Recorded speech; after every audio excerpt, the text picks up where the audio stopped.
Greetings from Paranormal M, your go-to destination for stories that will send shivers down your spine. Make sure to hit that subscribe button and turn on notifications so you don't miss out on any of our bone-chilling tales. My experience: odd howling while camping.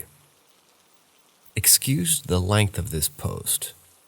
I, never owning a Reddit account before, I only make this post because in some hours of research, I have no explanation for what I heard, and it's quite curious. Seemingly ironic, I really do not believe in paranormal events myself, period. I just never have. I feel this is the most paranormal event, or what have it, in my life.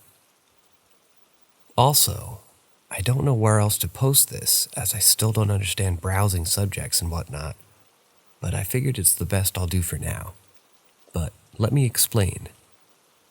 So I did some winter camping in my home Canadian province of Alberta, just this past weekend. All was very well until the first night around 12, when me and the woman went out to go to the bathroom. We heard coyotes earlier, and I oddly even saw a moose that same day, so I was unalarmed hearing coyotes howling in the background. Until it seemed to stop in a matter of a minute or so.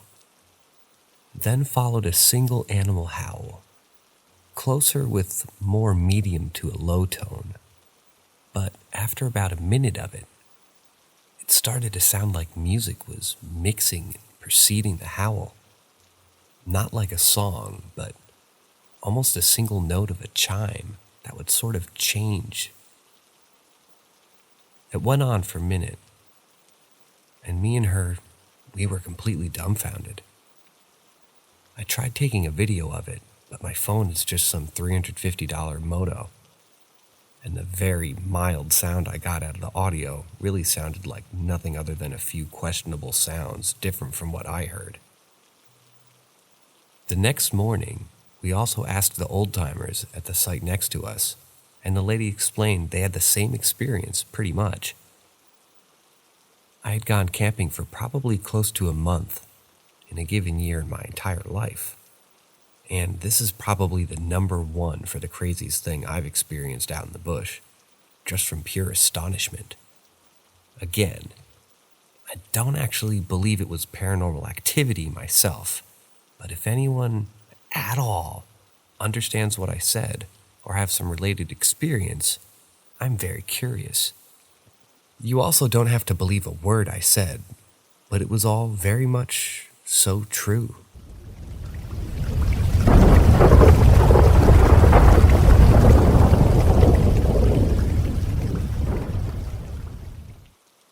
I'm Cherokee, so technically a Native American speaker. Very technical. However, that has nothing to do with what I'm going to talk about. That was just obligatory. Maybe it's not appropriate, but maybe it is for this Reddit question. I don't know for sure. I'm Hawaiian, living on the island of Kauai. I've met people on here who've said Hawaiians are Native American because Americans control Hawaii. Sure, buddy. Anyway, there's a lot of supernatural and myth here in Hawaii that I thought I might share a bit of. At least the most prevalent kind that I've heard of. Night Marchers. Ghostly ancient Hawaiian warriors. You'll hear drums and see torches when they're near. You can't look at them, and you should lie on the ground in respect. They'll kill you otherwise. You still can die, even if you follow the recommendations. You're most likely to live if you're of Hawaiian descent. If a ghost or a warrior is a relative, he can call upon the Night Marchers to spare a descendant's life, and or show absolute respect. The mermaid of Wailua River, she's very much like a siren of sorts.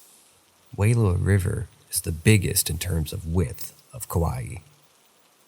She swims in that river and does what one would expect a siren to do.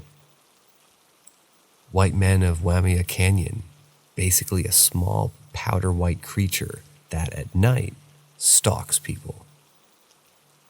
The only story I've heard of involved the creature jumping on a guy's back and attacking him. Some sort of night creature, I forgot the name of it. I think it was some sort of one-eyed beast, but I'm not sure. Mythology's story of it involved a hunter who stayed out too late, so he decided to camp. He sets up a fire and sees the creature across from him. The monster just watches him from across the campfire. This particular monster doesn't like light. The hunter had to sit there and keep the flame lit until morning. When the sun began to rise, the monster left. General ghosts of people that haunt heiaus and grave sites. Heiaus are sacred ancient Hawaiian lands that people cannot tread upon. This is a real rule here. Legends ranging from bad luck, being haunted, and more can happen if one treads on sacred land, especially without respect and Hawaiian descent. My uncle once parked by a river and a hotel with a courtyard that was built upon the ancient gravesite. On that courtyard was a tree. My uncle said he saw people in that tree staring back at him. Anyway, those are just stories at the top of my head. There are a ton of Hawaiian mythology, and I'm glad I was able to share some of that, even if this wasn't exactly a Native American story.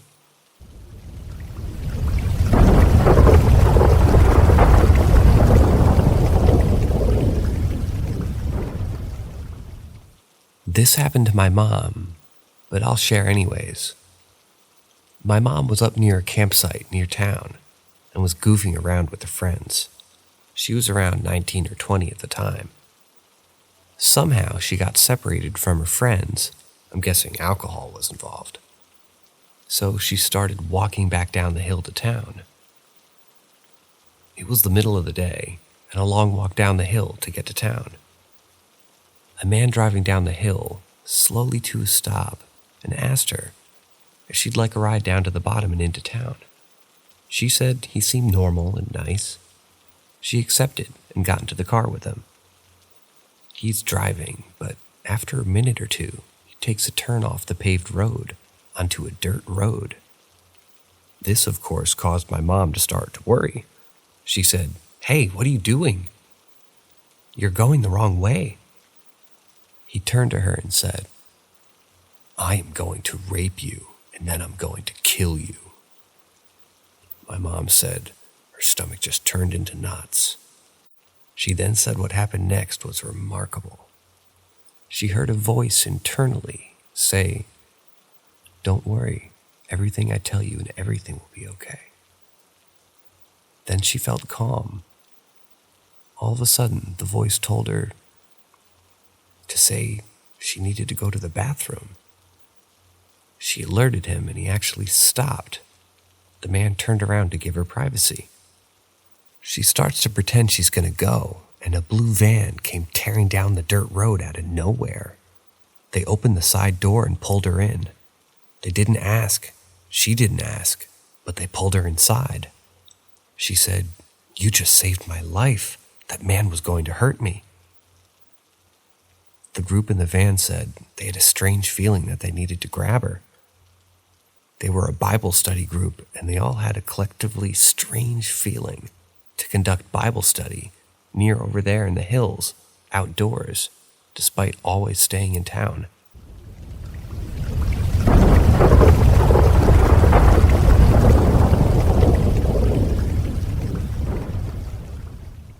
Here's one that may or may not seem scary to you guys, but it was quite chilling to me and my friends. 3 summers ago, my friend Mikey's parents went to Ireland, so we had his house to ourselves. It was our first summer back from college, and we were just drinking a bit, smoking a little weed, that sort of thing. This detail is crucial to the story. We live in the middle of nowhere in upstate New York, like no houses for a good while. The houses that were in the area, we all knew since the town was so small. I was a heavy smoker at the time, so we're on his front porch. I'm smoking a cigarette. He lives on a farm and he has a sheepdog that lives outside in a barn. We're chatting when all of a sudden I hear the distinct sound of a little girl say something I can't quite make out.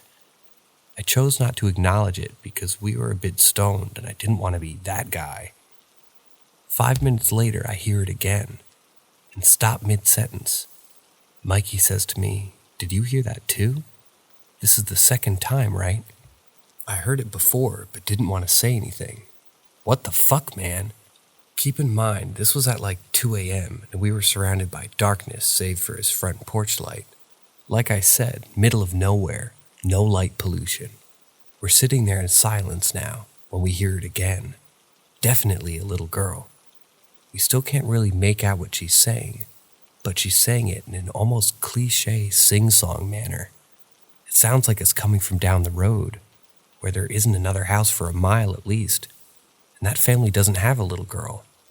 All of a sudden, Mikey's dog starts going fucking nuts and sprints off into the darkness, howling and making really frantic dog noises. That's the end of it. This isn't, a no-sleep situation, so we didn't die.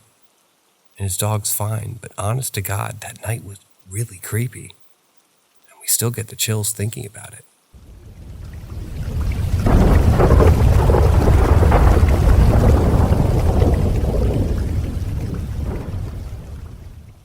I feel as I should start by saying I'm not one to easily spook, and when I encounter something strange, I'm usually able to find a rational explanation for it.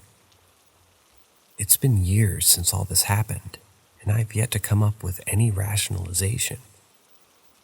It started innocently enough, with a little excursion in the woods. I was visiting my grandparents at their cabin up in the Sierra Nevadas, and had brought my friend JB along. It was a couple summers after high school graduation, and while JB had never been hiking in this area, I had been gallivanting in these woods since I was knee-high to a grasshopper. We began our trek on the winding labyrinth of old logging roads that riddle the Stanislaus Forest, like an earthen river of switchbacks and impossibly steep grades. The first stop for the day was about a half-mile off the dusty road. I recalled JB's hesitation when I told him, "We leave the road here at this tree stump." In an emerald sea dotted with countless tree stumps, I can understand his reluctance to trust my skill at orienting. Even so, I quickly gained his confidence and we set down the narrow game trail, the sound of water getting louder with each step. It wasn't long before we emerged from the scrub brush and the manzanadas to step out into a granite surface jutting out from the reddish dirt. We both marveled at the sight. Here, this modest creek made its way over the rock before falling down 12 feet into a crystal-clear pool. In the pool, you can watch small brook trout feeding on mosquito larvae, creating tiny ripples to interfere with those caused by the churning waterfall. Downstream, the forest had reclaimed the creek bed with fallen trees and ferns. I've been there 100 times, and it always feels like a new discovery. We basked in the sun upon the granite for a short while before I directed our expedition upstream. Above the waterfall, the stream becomes a disjointed series of small pools from which scattered birch trees drink. It's always much colder in this section of the gully, rightfully so considering the tomes it hides. A short stretch from the fall, a group of birch rise up from the bank. The true aim of this leg of the trip, examining the trees, one gets a feel for the permanence these mountains hold. Scrolled out of the bark, countless visitors have left their mark. Hundreds of names, initials, short messages, and dates are carved into the living logbooks. Dan, SJC, Tracy and Glenn, 72, Mark, 54. Reading all these names and thinking of the people who stood exactly where we stood while reading It's almost surreal. I always find joy in reading the trees here. But it also seems to lead to strange feelings, a sort of uneasiness. JB was feeling this when he mentioned, "Man, this is kind of spooky out here." This was the statement that led us to our next destination. We have both, JB and I, always being thrill seekers, exploring derelict factories, hiking in the darkness of night. We love the excitement one finds in the spooky corners of the world around us. Knowing our nature as such, I asked if he wanted to go explore an abandoned scout camp. It was really just a rhetoric. Of course he wanted to. And so we set out for the second leg of our journey, to make our way to the camp. We made a short walk of the hike. I knew the roads and navigated with confidence. We decided to take the road less traveled and cut through the forest, further removing ourselves from any sign of civilization. The camp emerges from some trees and brush fairly suddenly, the densely wooded surroundings abruptly opening into a neatly cleared path lined with logs and rock. Entering the camp in the manner we did, you first pass the large mess hall with its boarded windows and debris-covered deck.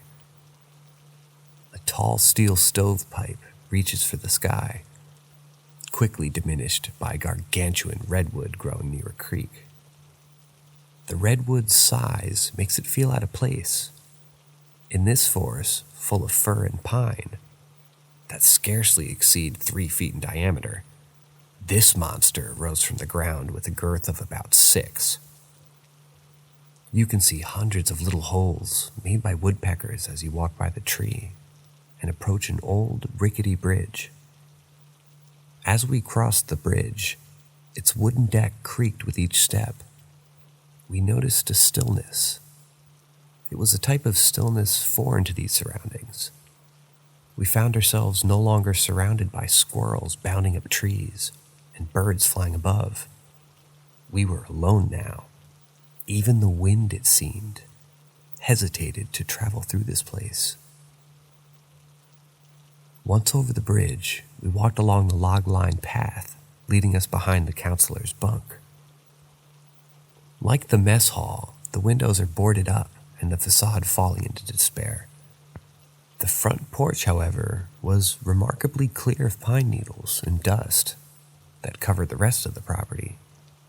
Further still, we made our way down and through a small amphitheater with split log benches arranged in stacked semicircles around a central point marked only with a short, upright log.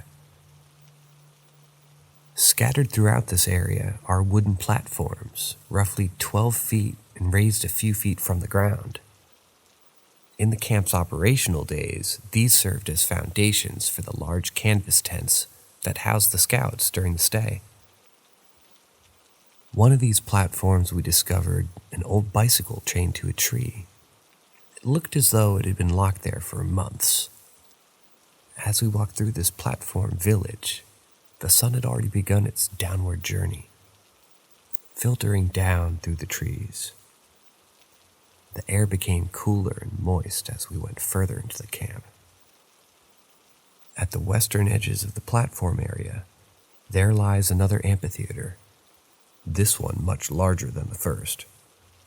The benches are cut into the earth and much more scattered, not neatly aligned like the smaller one.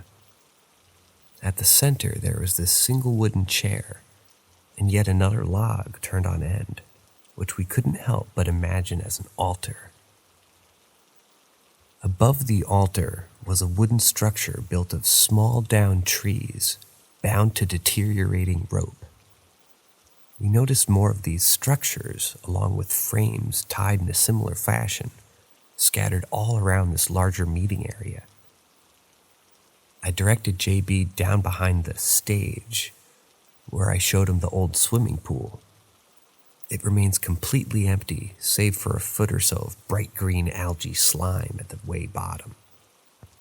The shattered pool lights reflected rays of sunlight across the sludge, casting an eerie greenish glow to the surrounding walls.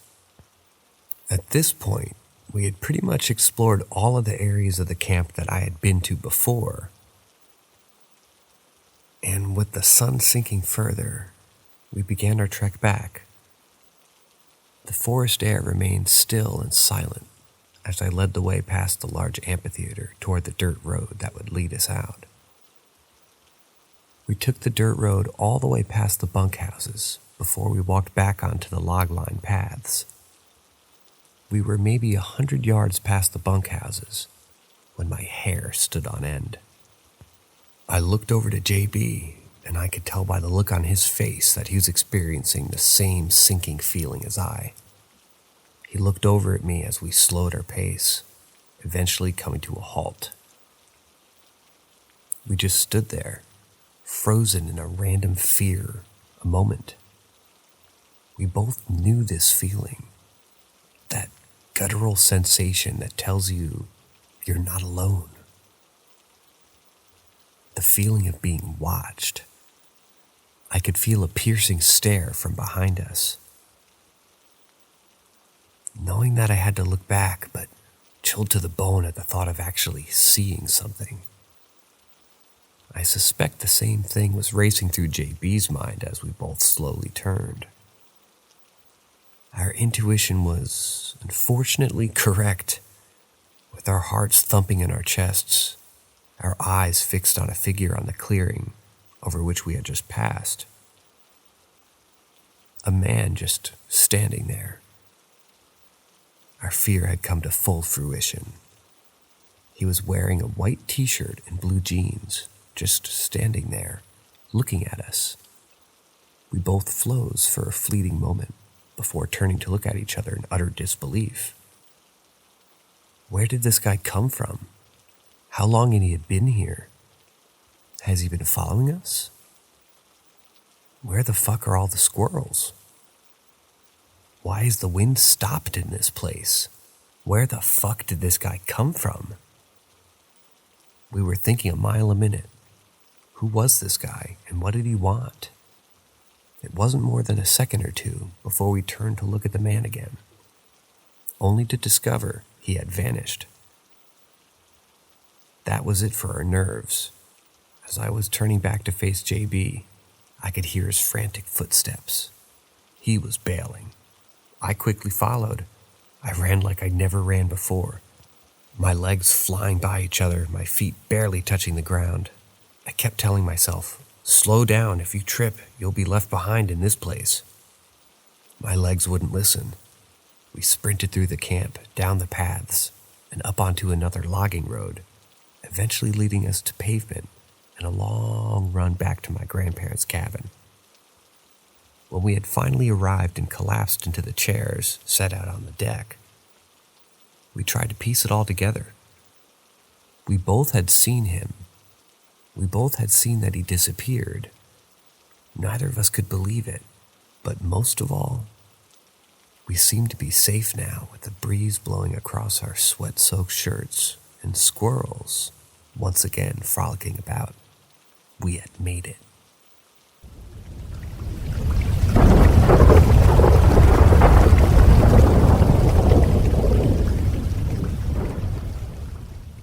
Happened to my boss and a few co-workers of mine.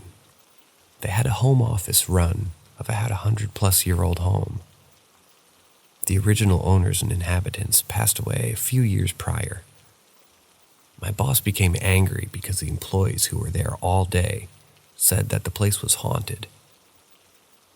They claimed to hear sounds around the house when nobody was home. It's just the house settling. To outright seeing a person stand in the hallway. I made one employee uncomfortable enough to leave. Finally, a funny incident happened. They moved to another location, and her boss moved into the home. He was convinced that the neighbors had scared the workers into believing the place was haunted. He was 60 years old at that point, so he didn't care. That changed one morning when he was woken up by footsteps. The house was made of an old wood, and any little step on the floor travels quite loudly. Knowing he was supposed to be alone, he listened to be sure and definitely heard someone casually walking around. He said he heard the steps stop at the bottom of his staircase, and at that point, grabbed his gun and ran out. He thought he was about to confront a robber. Nothing found, though. He described how scary it was to go through every room in the house, expecting to find someone hiding behind a door. But the house was still locked up, and nothing was disturbed. At this point, he said he began to believe the house was, in fact, having an extra occupant. What sucks is now the company's moving back into that place, and I'm going to be there alone the most. My assurance from the boss was, I think it moved, but even if it didn't, it's only a few sounds that you'll have to get used to.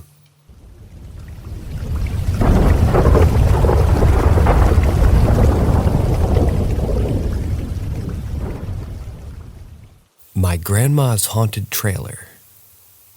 So I thought I'd share my family's experiences with the unexplained, and I can assure you, as real as I'm standing here, these accounts and experiences are 1,000% real, accurate, and are both experiences I've had while visiting my grandma's trailer after her passing, while my uncle and aunt, who were living in the trailer, were moving out of one night in 2019. First of all, for the sake of this post, I'll call myself Jacob, and my dad's side of the family all live in trailers and homes built on different ridges up on the mountains outside of my town. Where I lived, the aforementioned mountainous areas where my dad's family lived on, is called, for the sake of this post, West Kentucky. They've lived there since I can remember, and probably even longer than that. My grandma's trailer sits on a road a few miles from the entrance to the mountainous area. So basically, think one of those horror movies where, like Wrong Turns, except there's lots of random abandoned creepy-looking trailers and houses and barns around the ridges. My grandma's haunted trailer. So, to start off, I thought I'd share the story of my grandma's trailer. So, my grandma's trailer is where my grandfather died in 2007. After at least 5 or 6 long years battling cancer before my grandfather died, he claimed to see these little children running in and out of the door to the trailer. But no one else saw them except for him. He would talk to them and laugh at them. He was a very Christian and religious man who loved God. So, I take this as he's maybe the spirit of the children, or maybe comforting him until Jesus came back and took him away. When he died, my grandfather died in the trailer in 2007.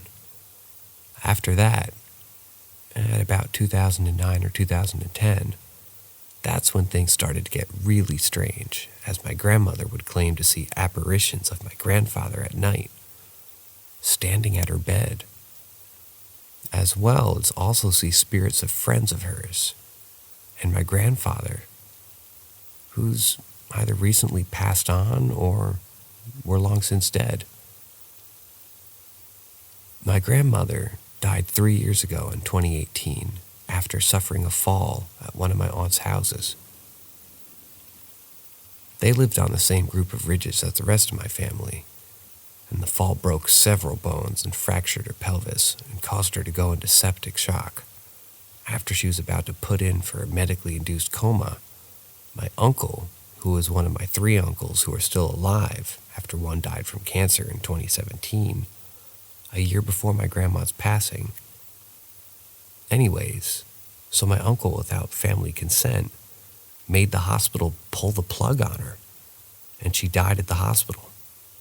A legal battle over the land the trailer sits on would then ensue, as well as also the family being torn apart by the drama of the legal battle and the fight between my father and my uncle. So my uncle and aunt moved into the trailer afterwards and started talking about how their cat would see things that weren't there. And my aunt would see a mist form at the area where my grandfather's hospital bed was, at the exact same time at night when my grandfather died back in 2007, as well as also a butterfly that would make a bell on top of the back door of the trailer. And it would make the bell ring as if it was wanting in. And my aunt would see her son who hung himself in a barn a few months or years before. And after my grandmother's passing as well, seeing ghosts of my grandfather, grandmother, and my dead aunt, who also died from cancer in 2014. So, in 2019, they were moving to Tennessee, so I went with my father to help them pack up and move along where my uncle's brother, who accompanied him all the way from Tennessee to Kentucky. As we were moving, things all of a sudden, all the car lights just went out inexplicably, even though the keys were in the ignition. Well, even the engine was off, and the lights in the back of the U-Haul also went out as if someone or something didn't want us to take things out. So after that, we put the lights back on as well as also the engines, and we continued to pack things up until once again the lights did the exact same thing again. So we put them back on and packed things up. Still, until I started to feel a presence following me throughout the house. I would hear footsteps when no one would be in the house as well. Also a female voice who would say hi or hello or hey. I didn't think nothing of it till I got home.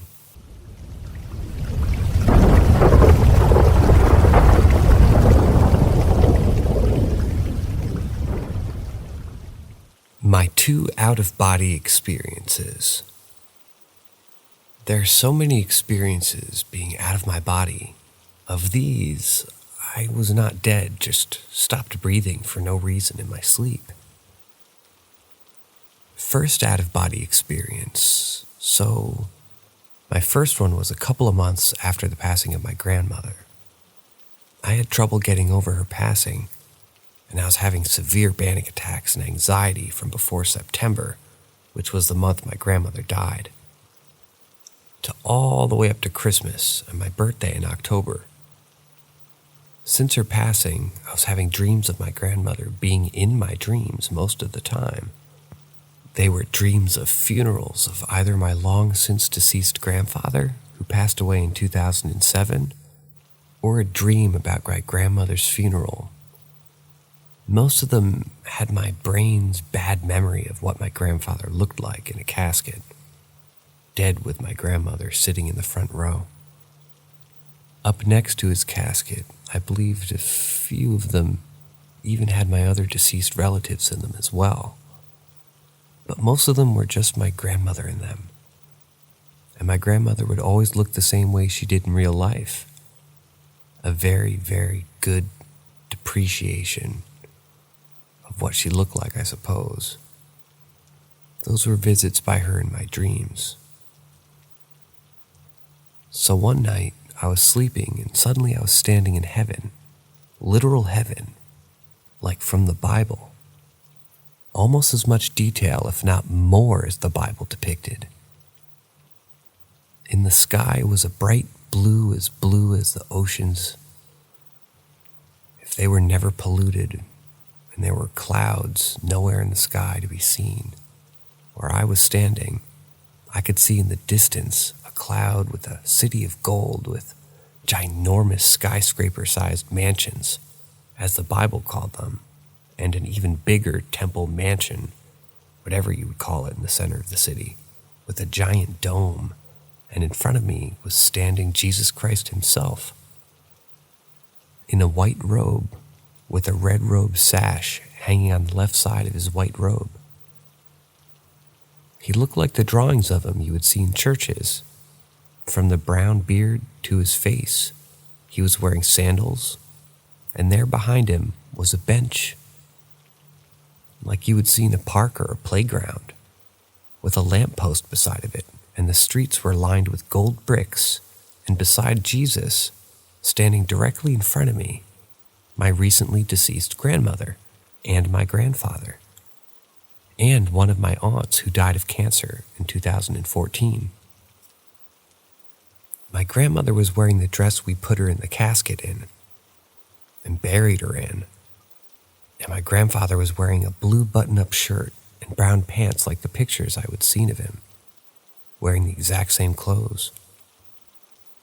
I don't remember what my deceased aunt was wearing, though.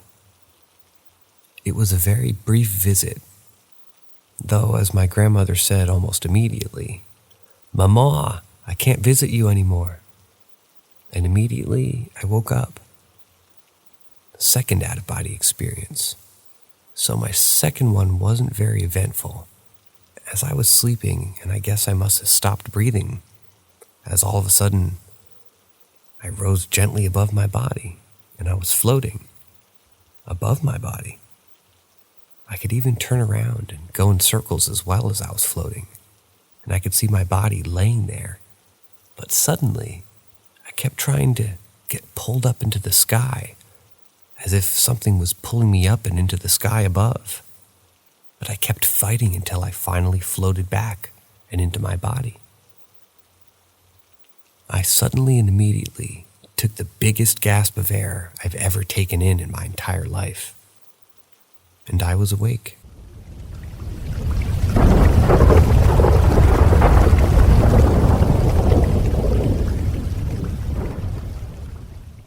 My uncle's haunted house. Every time I go to make a post about my family's experiences with the supernatural, I kept forgetting this one. And this one is definitely one hell of a fucked up story. So around, I'd say, 2016-ish, my uncle was diagnosed with cancer, and later on he died in 2017, becoming the latest member of my dad's family to succumb to the disease, along with my grandpa and a couple aunts. Anyway, so he wanted to move back to where he grew up, at northeastern Kentucky, up in the boonies as we called it, the Appalachian Mountains. Now, not to go into my family's history, let's just say that's where my dad's family grew up, and had sort of stories of everything from Indian witch doctors living in old rundown shacks in the woods, to the devil himself haunting the entire area. So, yeah. Now, the house he moved into was pretty normal looking from looking at it in the front. Nothing weird or creepy. It was a dark wood, almost loggish. Like a log house, except it wasn't the logs that were used to build it, but it just had that sort of feel when looking at it. I went with my dad to deliver a couch up to the house on the back of the truck.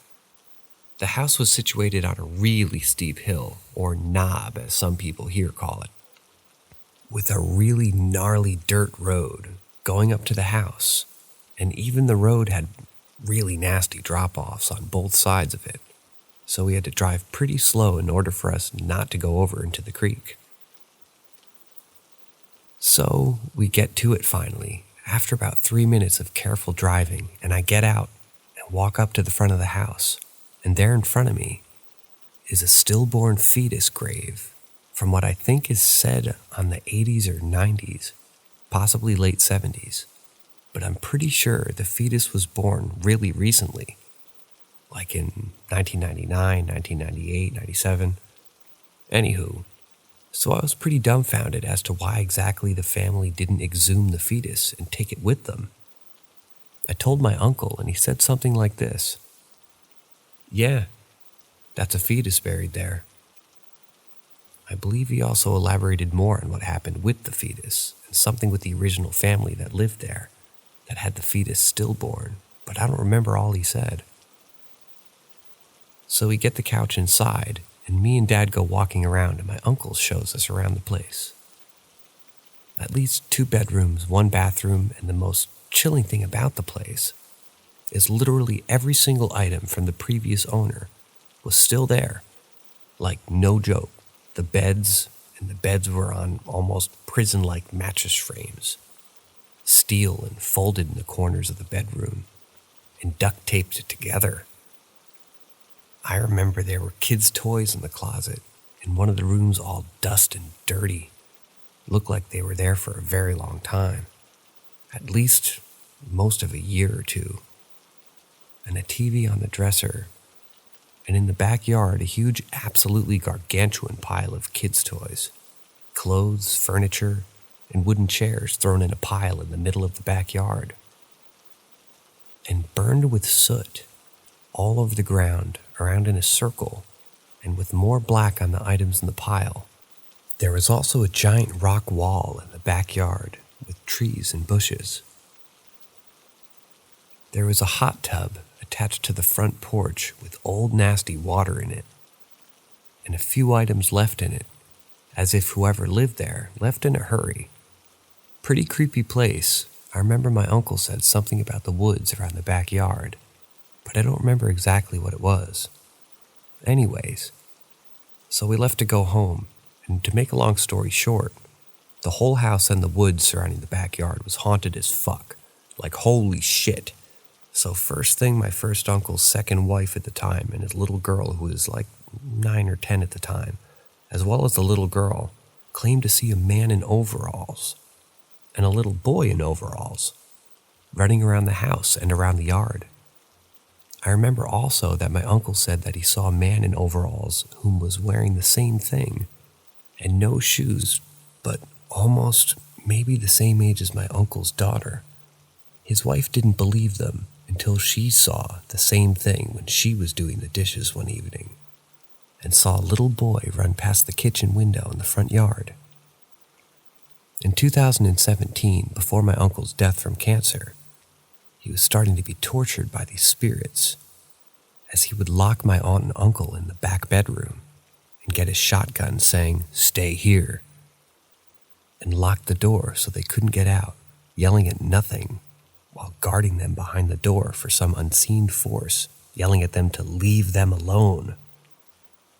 Those kind of things would keep going until one late evening as the sun was setting, my dad got a call from one of his brothers telling him to get my uncle as he was having some sort of mental breakdown. When my dad got there, my uncle was sitting in the garage with his gun, sitting in a chair, shouting at, again, an unseen force. My dad asked what was wrong, and he said, "The farmer and the boy are trying to get me." Throughout his entire stay at the house, he kept referencing this farmer and the boy.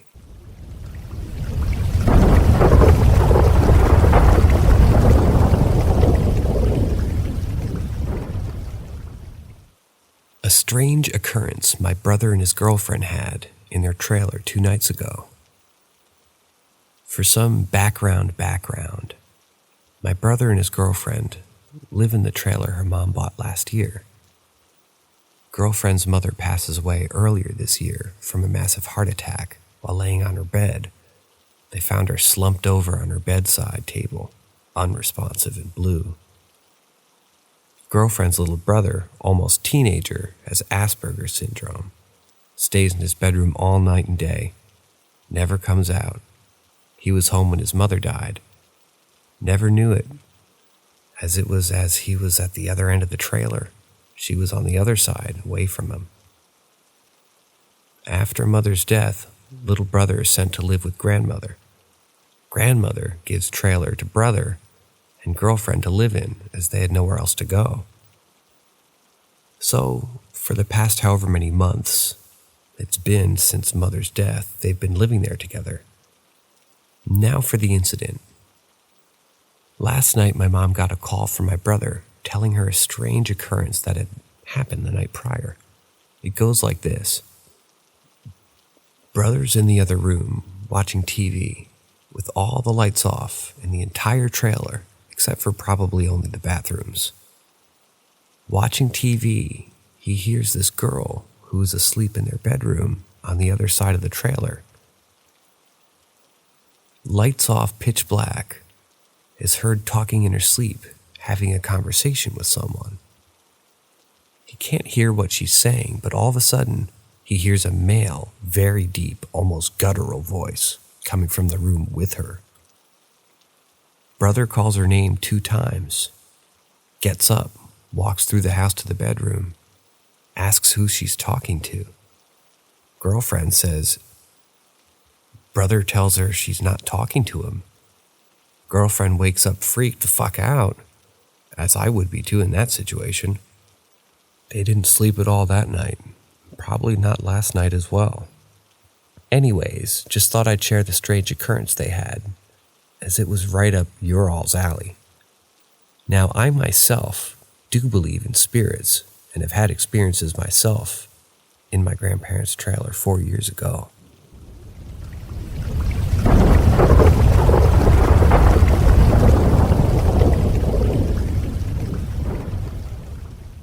Haunted Appalachia, Part 1. Background. I've grown up in eastern Kentucky for several years, since the age of 1. My family, both sides, have grown up in the rural Appalachias, their whole lives as well. But as with modern times, moved to the small towns, nestled here in the valley situated between the rolling hills and the deep ridge lines. Where the following stories take place is a rural area nestled deep in the Appalachian Mountains. It's got a name and it's considered a county. However, the area where my dad's family grew up in is within this area, and where these stories come from. It's more like a collection of deep ridges and mountain folk than anything else, just to clear up any confusion that this is an actual town. During the early days of the settlers, these mountains were home to the Cherokee Indians. Many cemeteries in this area are actually around 30 to 40 graves of Native Americans buried there. They're marked with stones and rocks, rather than more traditional Indian burial routines in the 1800s. George Washington's aide-de-camp, Colonel Grayson, was bestowed upon him a 70,000-acre piece of land, which now is where my town is located at today. Story number 1. In the 1970s or 80s, my mom and her aunt, along with their small cousins, were driving in an empty road just outside of town when they created the top of a hill where an abandoned farmhouse stood. They stopped their car in its tracks when they saw a massive hovering saucer-shaped craft hovering over the house. Frightened, my mother and her aunt booked it out of there at high speed. Scared, they continued down the mountain, back to town quickly. However, when they looked in the rearview mirror, they saw the craft coming after them at a high rate of speed, tailing the car and keeping up with it, and they attempted multiple times to evade the craft, but to no avail. It chased them for over a mile to town, until finally just at the edge of the county road that leads back into town, it finally disappeared. My mother was told this story at least 100 times to family and friends, most of which believe her, as they too have seen strange lights in the sky and around various areas of the community, though some don't. She drew me a picture of the spacecraft a few years ago, which I still have. It's gray and almost metallic looking. By the way she drew it, it has red lights on all edges of the bottom of the craft, along with a few green on the sides of it. If anyone wants to see a sketch, I'll happily oblige. Story number 2. When my mother was a child, she was at home with her parents and siblings, and one night, a man whom her mother and family already knew and were acquainted with barged into the house and scared us out of our wits. He lived in a cabin deep within the woods, some miles away. During his stay there, he reported poltergeist activity, orbs, paranormal activity within the property and the house itself. He would go on to tell my grandmother that reportedly he was tormented all night by a demon who threw pots and pans, glasses, and even furniture at him. This went on for almost an entire night. It would throw them completely out of the cabinets, almost hitting him with it. Also reportedly starting knocking and tapping on the sides of the house and thumping on the walls and ceiling. Finally, he mustered up the nerves to utter the Lord's Prayer and attempt to rebuke it in the name of Jesus Christ. This seemed to piss it off even more, and caused it to become even more aggressive, and now would try to kill him with more heavier objects. He ran from the house and spent about 7 or 8 hours walking through the woods, through rural county roads back to my grandmother's house. While on his way to the house, he reported that he would hear footsteps trailing him in the woods and next to the road, but he couldn't see anything, and it continued like this for several hours until he finally reached their house. Story number 3. In the 90s in town sat a white brick house at the top of a small hill. A man and his wife lived there for several years. The man was in his 40s or 50s, and the woman somewhere around the same age, I believe. Anyways, one day while my mom was working at the local gas station, where the woman also coincidentally worked, the man had called her saying something was wrong with the gas in the house, and he was going to go look at it to see if he could fix it. The gas was located in the basement. He went downstairs and lied on his back and crawled up under the thing to see what had happened. He lit a match, and immediately the house exploded, sending rubble everywhere and a massive fire hall and a smoke that could be seen through town. The man's wife, who saw the explosion from the gas station, ran home to discover the house gone. Nothing was left but its foundations. The man's body, as one might expect in a situation like this, was blown into pieces, with body parts even littering some neighboring houses. Since then, it has become a local legend that the man's spirit haunts the house that was built on the land where the original one stood. The show Ghost Hunters, or maybe another ghost hunting TV series, actually filmed an episode here because of the experiences by the home's inhabitants, everything from pots and pans rattling and stuff being thrown around to actual manifestations inside the residence.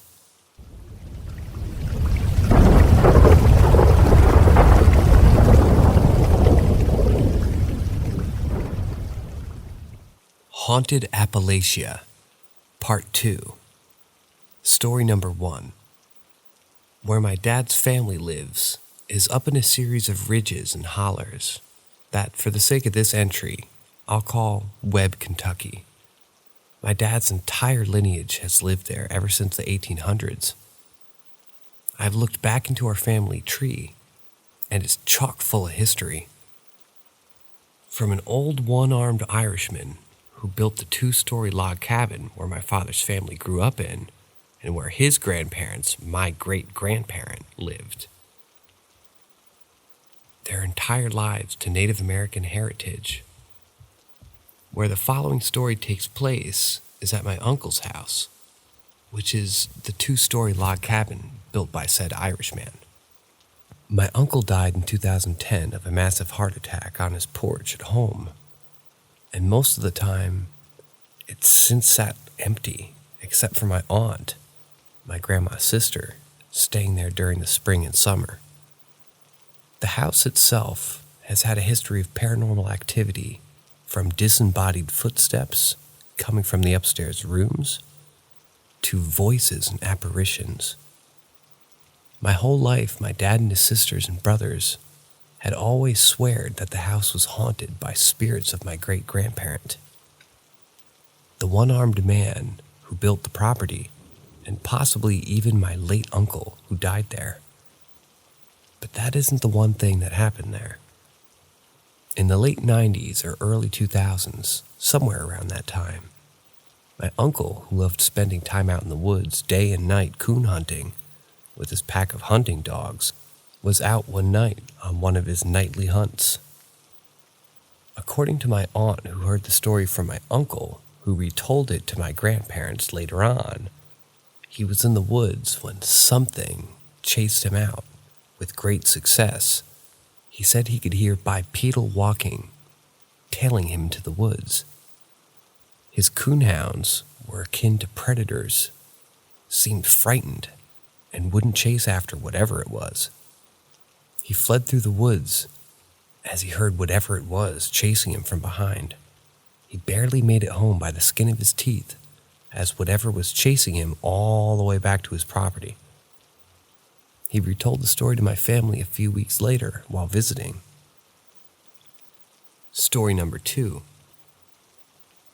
My uncle, my dad's oldest brother, had moved back to the mountain after some years away in the nearby city after remarrying the family.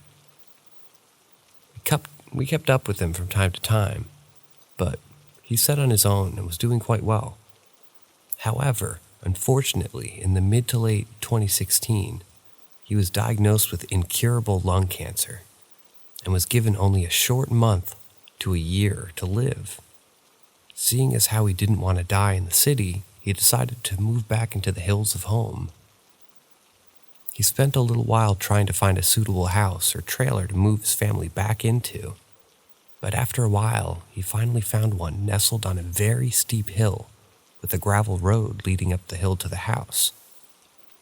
It sat surrounded by dense dark woods and a backyard that was walled off by a massive rock face with even more woods surrounding it.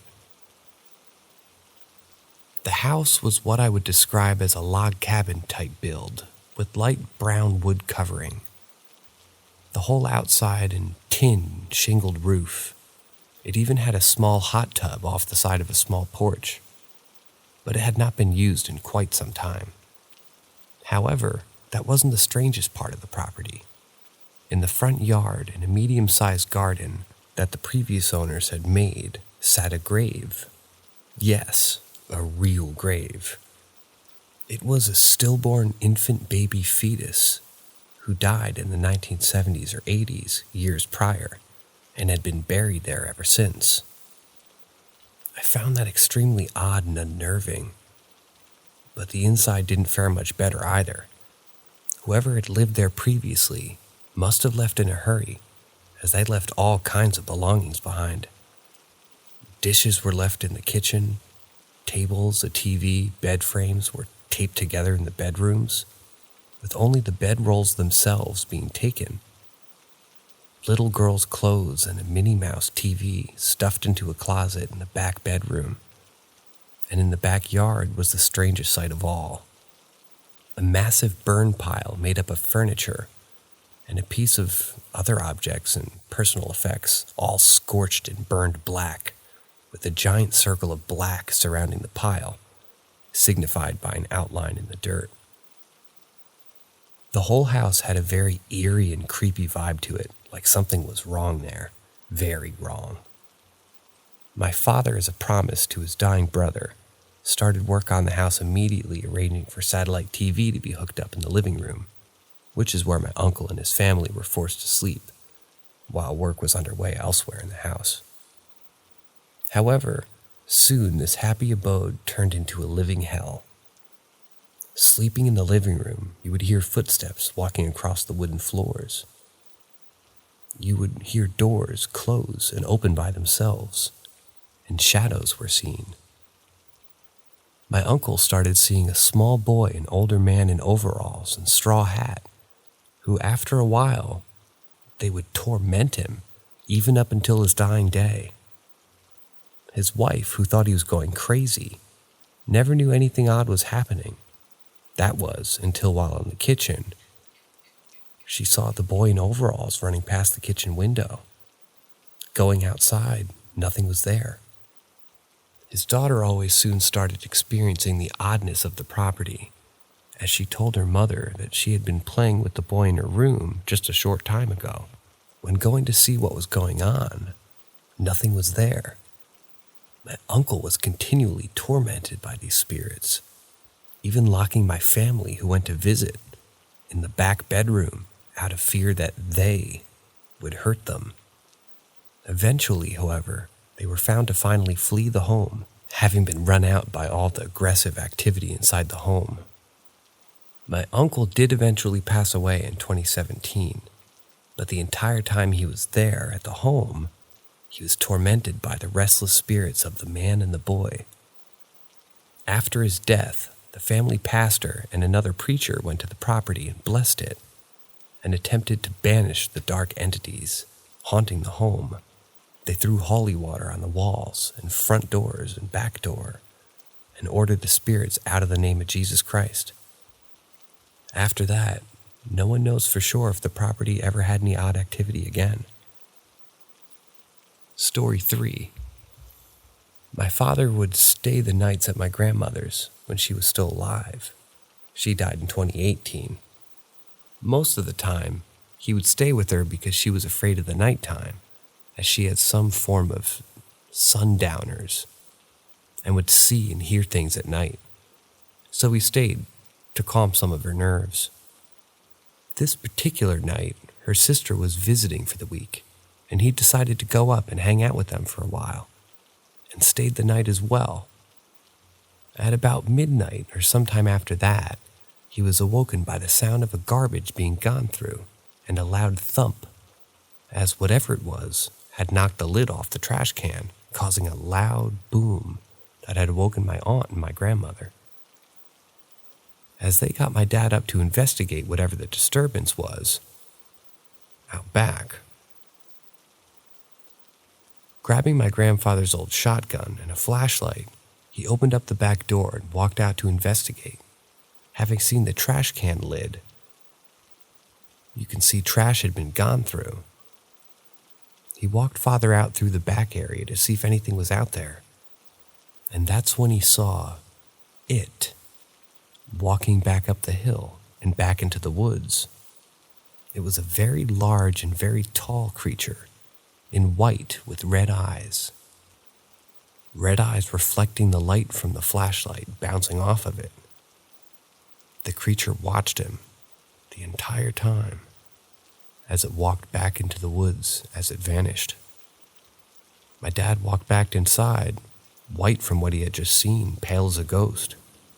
My aunt tried to ask what had happened, and that's when he told her and called my mom on the house phone, relaying the encounter to my mother. Had my stepbrother try to find an odd encounter from the area, and he had found one.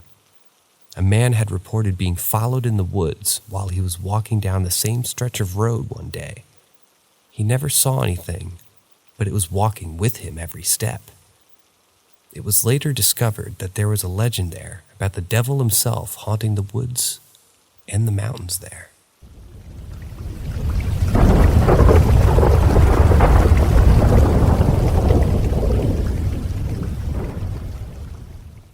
Haunted Appalachia Part 3, Finale. Story number 1. My dad and myself went to the rural county cemetery located in the bowels of the mountains. This cemetery's been there for at least 80 or 90-ish years.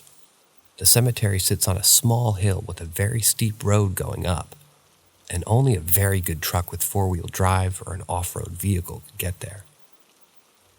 It's located in between a four-way, with only one home, a double-wide trailer located down the hill. It's been empty and for sale for about a year or two, and was empty during the time of our visit. It had a fence encircling it, and 2 pine trees sitting in the middle of it. That's where my family is buried at.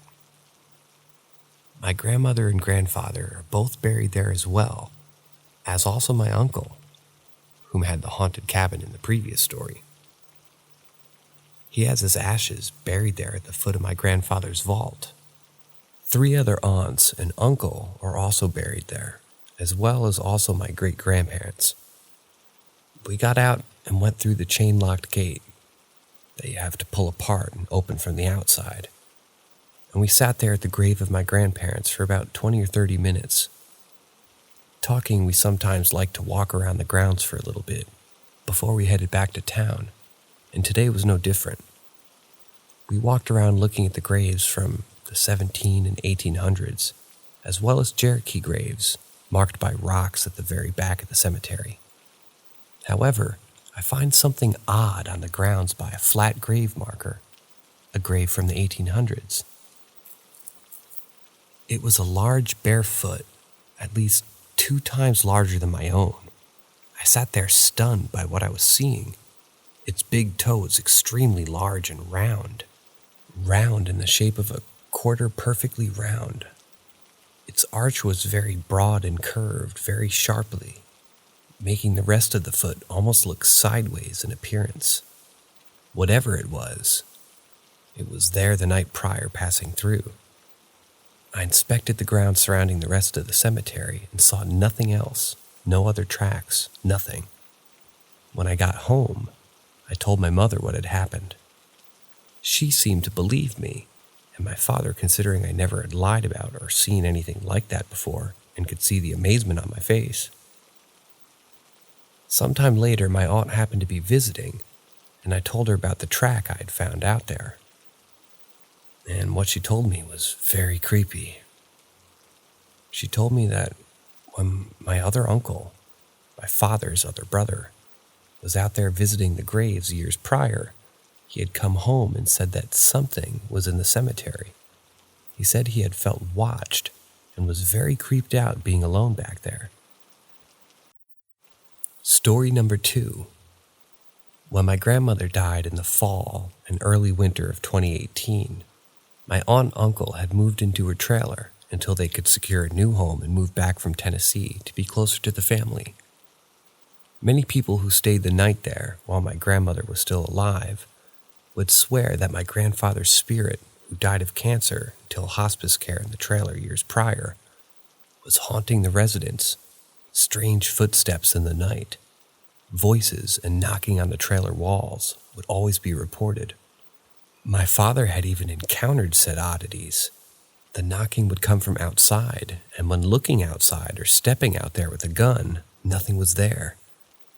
Prior to my grandmother's passing, my father's only living brother had come to visit her at the trailer one evening and said that he had seen my grandfather standing by her with his arm around her, and he said, "Son, I'm going to see your mother very, very soon," and then vanished. And my grandmother did join him a few months later. That was when my aunt and uncle had moved in. Afterwards, nothing strange happened, yet and eventually, they had found a suitable new home and moved into it on a cold winter's night. And in the dead of night, the power to the trailer being cut, as you would expect given them moving the power bill didn't need to be paid. We arrived at the home and began moving them out. Boxes of clothes, TVs, couch, beds, all loaded into the U-Haul, parked in the front yard with the engine running and the keys in the ignition. Suddenly, every light source we had just went out. The flashlight we had hung on the front porch facing the front door went out, and the U-Haul's engine completely died. We went back out and turned them back on. However, a few minutes later, it did it again. Everything went black. That is when I started being followed around while inside the rooms of the trailer. I felt like someone was following around, just following me. And I swear at times I would hear a female voice saying, "Hi," as well as also a male spirit, which was also heard by my father while in the living room. This continued on, and finally, after everything was loaded into the U-Haul, we were regrouped outside, getting ready to leave. And we were talking out in the front yard. I swear I could hear someone walking across the hardwood floors in the home. We left a few minutes later. A new family moved in a few months later after doing some rehab on the trailer, and as far as we know, no other paranormal activity had been reported since. Story number 3.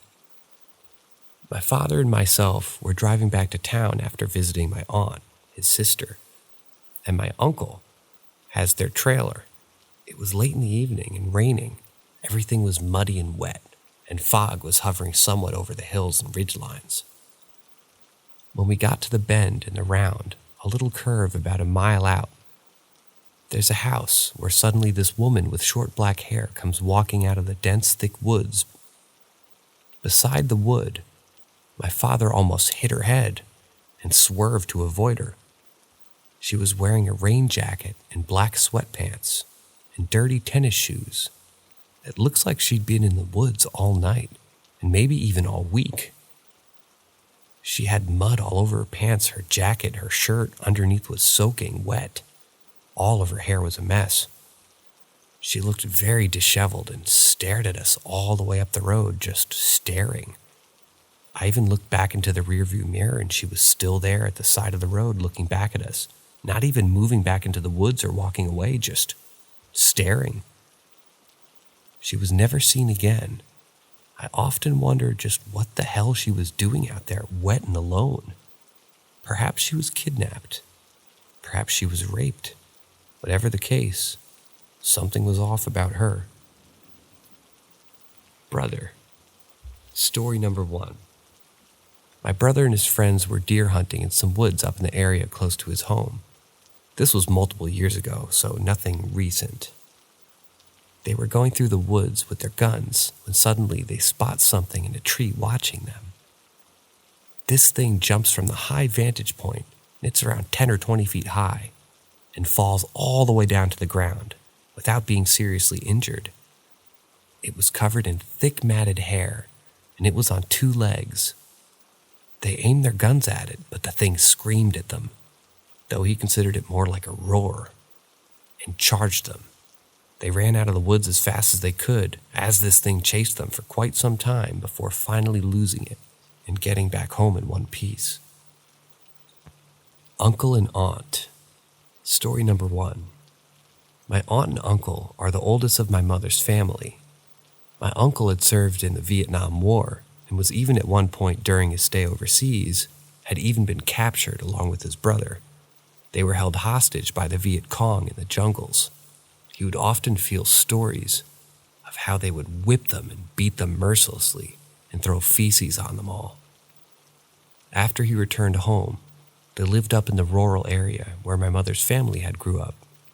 Their whole lives before they moved to the city and started private and home nursing and hospice center where my aunt had personally cared for deathly ill patients from dementia to cancer.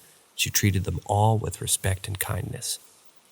However, around the early 2010s, after she had long since retired and my uncle started to become ill, as well the organization whom helped get them the house in the first place had foreclosed on them, they were forced to move into a retirement home by the interstate. It was a high-rise apartment building located by the interstate. Mostly only elderly and handicapped were living there. Well, around a few months to maybe a year in, there's one night, and they saw an elderly woman who had Alzheimer's walking across a frozen pond near the building. No one even knew she was even gone. They watched in horror as the woman fell through the ice and drowned in the lake. No one discovered her body until the next morning. After that, however, some say her spirit lingered in the building. My aunt and uncle would often talk about how they would hear footsteps. And one night my uncle got up for something to drink in the middle of the night, only to see the woman standing there in the middle of the living room. Frightened, he flicked on the light and she vanished. This continued for months and weeks as the spirit of the woman haunted their living area. Eventually, though, they were forced to move again after my uncle had dementia for years prior, but it started to progress even more during this time. And just last year, he would lose this lifelong battle with the evil disease.